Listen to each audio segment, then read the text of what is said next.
Elrufai has called for the northern gang-ups. And just immediately after that statement, we can see that the Fulani herdsmen are striking again in southern Kaduna. I mean, for the past 2 years, after Elrufai left the government seat, peace was restored. But just in the last few days, the Elrufai is also seeking for power. We don't know how this is connected, but it is unfortunate that the Fulani herdsmen are back in southern Kaduna attacking, and over 17 persons are missing. Mr. Ralph Walker Mozilla. This is heart-rendering. This is earth-breaking. See, let me tell you, Elrufai over the years has been accused of being part of the mechanism that brought insurgency to Nigeria. Before, Nigeria was not on the list of Al-Qaeda-prone countries. But after the prediction by United States of America in 2015, America actually said it, that this very 2015, that's the beginning of Buhari's regime, that Al-Qaeda has come in, and Elrufai was part of it, Modu Sharif was part of it. In fact, Buhari was very, very aggrieved of the fact that Ottoman Danfodio, his forefather, could not succeed on bringing Islam into southeastern Nigeria. And that was his grievance. Immediately, he took over office from Jonathan. What happened? He struck. Do you know how he did it? It wasn't Boko Haram. He used herders. And the herders, Fulani herdsmen, are number 4 deadliest terrorist group in the world. They are more dangerous than Boko Haram. That was the position given to herders by United Nations Organization, Transparency International. Yes, and other rating establishments in the world. See, let me tell you, Elrufai invited Boko Haram to fight Jonathan. Actually, I mean, these are allegations. No, Jonathan, see, we are not afraid of Elrufai anymore. He was a governor when Buhari, what do you call it? Buhari was president, and almost half of Kaduna indigenes were killed by people that are supposedly, be headers, bandits, or Boko Haram. Let us agree. And he was handling it. Let us agree that these are speculation. Yeah, okay, this is speculation because he was handling the issue of Fulani headers attack on Kaduna, especially southern Kaduna that are largely Christian, with knife. He's handling the issue of insecurity in Kaduna state with knife because the attackers, the assailants, the criminals are from Fulani extraction. And the Elrufai himself is a Fulani man. So that's why he was not serious with the Fulani headers attack on Kaduna people during his tenure. You could see that when he finished his term, the level of Fulani headers attack on Kaduna reduced. It dropped. And now he has come up again. Are you trying to say that they are trying to play the same playbook? The same that game. was used to hoist Jonathan against Tinubu. Against Tinubu. That's what they are doing. Because insecurity here, insecurity there, that is exactly what they use against Jonathan. There was insecurity in the southeast, northeast, insecurity in the Middlebelt, insecurity in the Connaught, everywhere, every Sambisa forest. Chibok girls were abducted into Sambisa forest. That was how we start hearing about Sambisa forest. I don't even understand. Yeah. And they use all this as what? Balance, excuse, pressure to bring down Jonathan. And they actually succeeded. You must read the handwritings on the wall that Tinubu from South is now Nigerian president, and you have all manners of terror group springing up from Sahel countries of desert countries. Look at Lokarawa. Who knows that one? We don't know. We have not even heard of Lokarawa for the first time. Today they have come because a Southerner is Nigerian president. Then what are you talking again? There are many of them that are coming up on daily basis. Some are nameless. Some they could not even prescribe them. They name them bandits. Could he be a bandit? Could they be bandits? Bandit doesn't operate like that. Bandit doesn't operate like that. Bandits are brigands. Banditry is brigandage. People that are laying ambush for travelers, attack them on the road and collect their belongings. That's the meaning of bandit. Bandit doesn't go from place to place. They attack people. No, that's the modus operandi of what? Terrorists. I mean, looking at the sophistication of weapons these Fulani herders carry, one must say that it seems they are being government sponsored. Look at what happened in Ebonyi just some hours ago. wherein over 20 persons have been unalived. Yes. In fact, that community has been deserted, and as we speak, it is about to be renamed by the Fulani elders into a Muslim name. What's the reaction? Yeah, that's the spate of Islamization going on, and how Nigerian military and police has been abating Islamization process in Nigeria is as they attack Ebonyi people this time around, the so-called ESN that they are looking down on, they were just standing looking. They could not act, because if they act, soldier will go there, start shooting them. They are the real security outfit in Nigeria that has been so effectual on combating Fulani headers terrorism. I'm telling you, but they could not be allowed by police and Nigerian military. Why? Because Nigerian police and Nigerian military are largely, comprised of people of Fulani nation or extraction. So that's why they have that kind of, effrontery and courage, audacity to attack that village in Abakele in Ebonyi State. Ebonyi, I know they have ESN, they have strong people there that are combating headers. But you can see the southeastern governor have come up with all manners of allegations when cultists misbehaved or committed dastard acts or criminal, all manners of criminalities. They will allege it was IPOB, it was ESN. You see, that is the Islamization process going on. Because if Igbo could be very, very, afraid of headers, they will stand distance. I mean the ESN. And the Islamization process will be going on in southeastern Nigeria. I'm telling you, what to stop Aguna Chemba and the Bubago and Udogachi from covering Ebonyi axis. They're supposed to be there. Is it not funding? Is it not money you will use to fund it? So that's why they're supposed to allow ESN to carry on with their job. ESN, before in the past, we are doing good job. But I'm going to throw this last question to you. What would the Igbo people do? Because it seems these Fulani herdsmen, they are having edge. They have completely taken over that community. The whole Igbo land, yes. And they have renamed it. Yes. What would you do? I have nothing to do about it. It is Dave Umani that will accept his fate. That governor, that was imposed on Ebonyi State, imposition of that new governor was funded by Dave Umani. Nobody voted the governor. So the governor will stand aloof and do what? Be looking and watching Fulani taking over the whole Abakaleka and other communities. All in the name of political bigotry. Because they have decided, the governors and other, politicians in Igbo, they have decided to serve the Fulani, their Fulani masters. And they're going to take over Ebonyi State. I'm an Igbo man. Yes, I'm an Anambra man. They will take Ebonyi State. When they have succeeded on deceiving, yes, they have deceived Afipo people, built biggest mosques there for them. And the day Umari that did this thing to Ebonyi State was made governor by Christians Association of Ebonyi. It was the Pentecostal Fellowship Association Ebonyi branch that produced governor every year in Ebonyi State. Go and do your research. Dave Umari attends Christ Embassy. Yes, it was Christian Association or PFN that made him governor.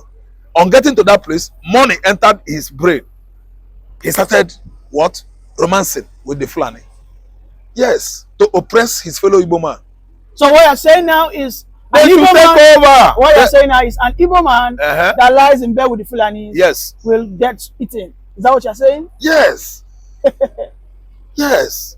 And there's no way out. There's no way out because what about the Aguna Chamber in Anambra? Aguna Chamber in Anambra. When they stand up and fight. Thank you. I thank God that Aguna Chamber is working now. Disaliving the presumable or supposedly criminals, because they say they are criminals. It has not been proven by the court that the people Aguna Chamber and Udogachi are killing are really actually proven to be criminals. I don't believe, but all I know is that they are good job, because there are many breakthroughs so far they recorded in the past, let's say 6 days, by disallowing 6 criminals, 4 at the axis of Udemili.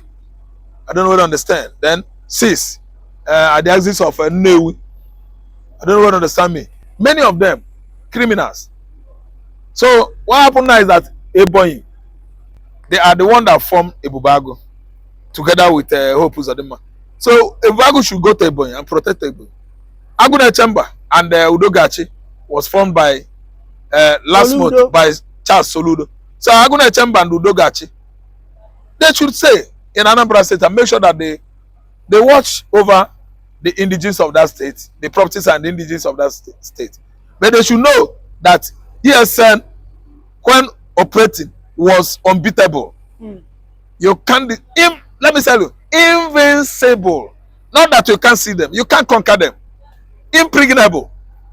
I mean the ESN. So at this stage, Mr. Raf, your final statement is all man for himself.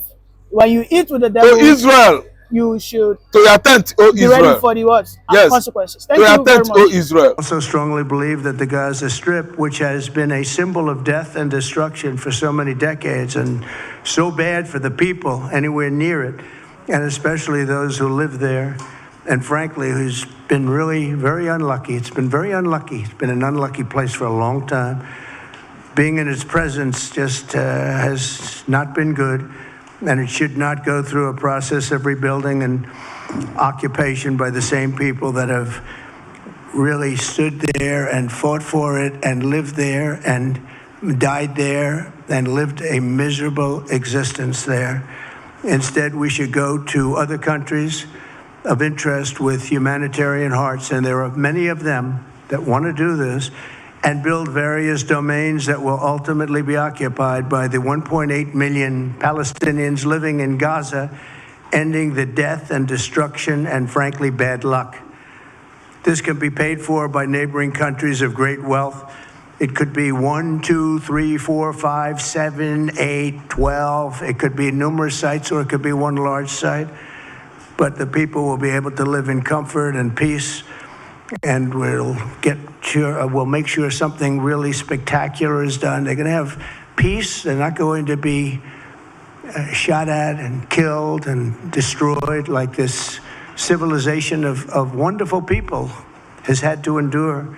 The only reason the Palestinians want to go back to Gaza is they have no alternative. It's right now a demolition site. This is just a demolition site. Virtually every building is down. They're living under fallen concrete that's very dangerous and very precarious. They instead can occupy all of a beautiful area with homes and safety, and they can live out their lives in peace and harmony instead of having to go back and do it again. The U.S. will take over the Gaza Strip, and with dangerous unexploded bombs and other weapons on the site, level the site and get rid of the destroyed buildings, level it out, create an economic development that will supply unlimited numbers of jobs and housing for the people of the area. Do a real job, do something different. Just can't go back. If you go back, it's going to end up the same way it has for 100 years. I'm hopeful that this ceasefire could be the beginning of a larger and more enduring peace that will end the bloodshed and killing once and for all.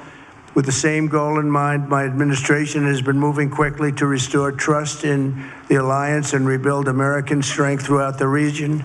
And we've really done that. We're a respected nation again. A lot's happened in the last couple of weeks. We are actually a very respected nation again.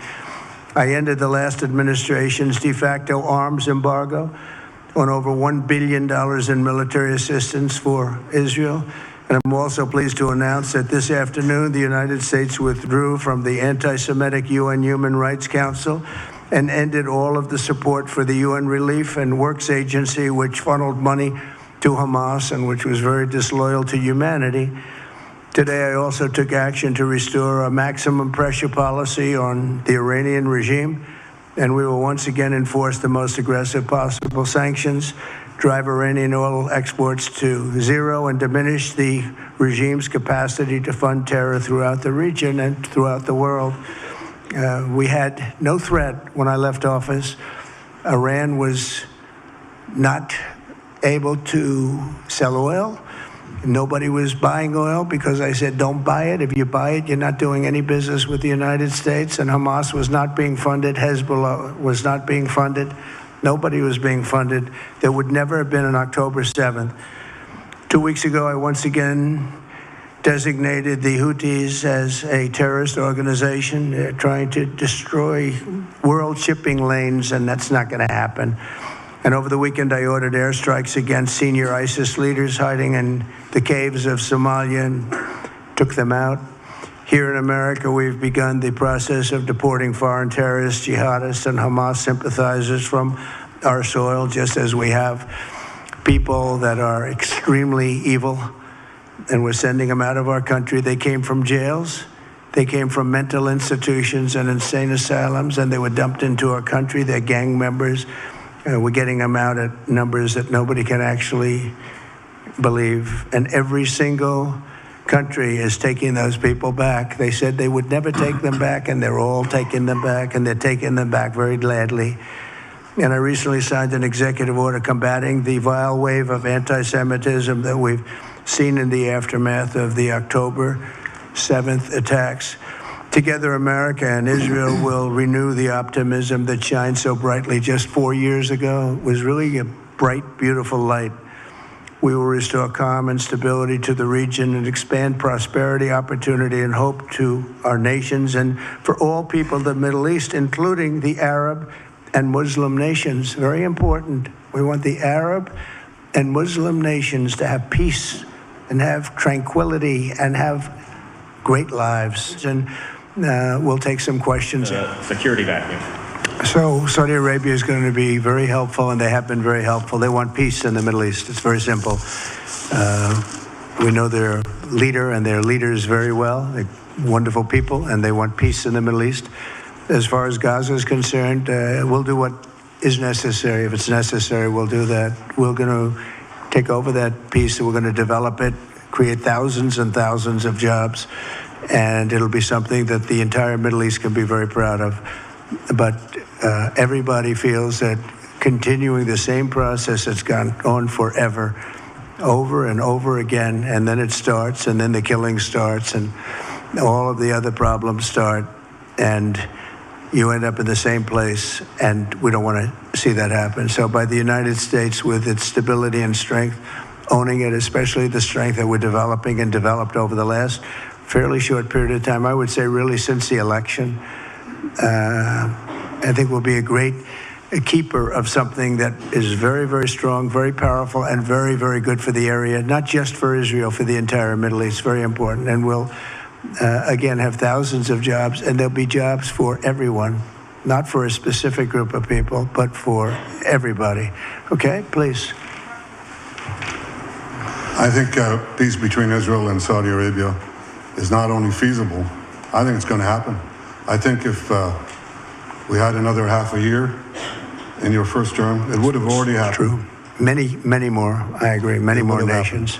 I think you can't prejudge and pre-guess how we'll achieve it, but I'm committed to achieving it. And I know the president is committed to achieving it, and I think the Saudi leadership is interested to achieve it. So we'll give it a good shot, and I think we'll succeed. Yeah, please go ahead. First of all, President Trump, did you hear from Prime Minister Netanyahu at your meeting guarantees that ceasefire will hold, including phase 2? And Prime Minister Netanyahu, why are you refusing to set up a national commission to investigate the failure of October 7th? Well, I can't tell you whether or not the ceasefire will hold. We've done, I think, a very masterful job. We weren't helped very much by the Biden administration, I can tell you that. But we've gotten quite a few hostages out. We're going to get more out. But we're dealing with very complex people. And we are going to see whether or not it holds. We certainly want to have more come out. They've come out damaged in many ways, very damaged people. But they're going to get better, and they're going to be strong, and they're going to have a good life. And we hope to get as many as possible out. Whether or not it holds, I don't know. We hope it holds. We hope it holds. I think that at the appropriate time, which I think will enable us to really investigate what happened, what were the causes of the failures, by an independent commission that will be accepted by the majority of the people. We don't want it accepted by one half of the people and not the other. I think we should have it, and we should find out exactly what happened. I'm insisting on it. And believe me, it'll surprise a lot of people when it happens. Kelly, go ahead. You are outlining something that is really quite striking tonight. You are talking about... Thank you, Mr. President, Mr. Prime Minister. You are talking tonight about the United States taking over a sovereign territory What authority would allow you to do that? Are you talking about a permanent occupation there, redevelopment? And Mr. Prime Minister, do you see this idea as a way to expand the boundaries of Israel and to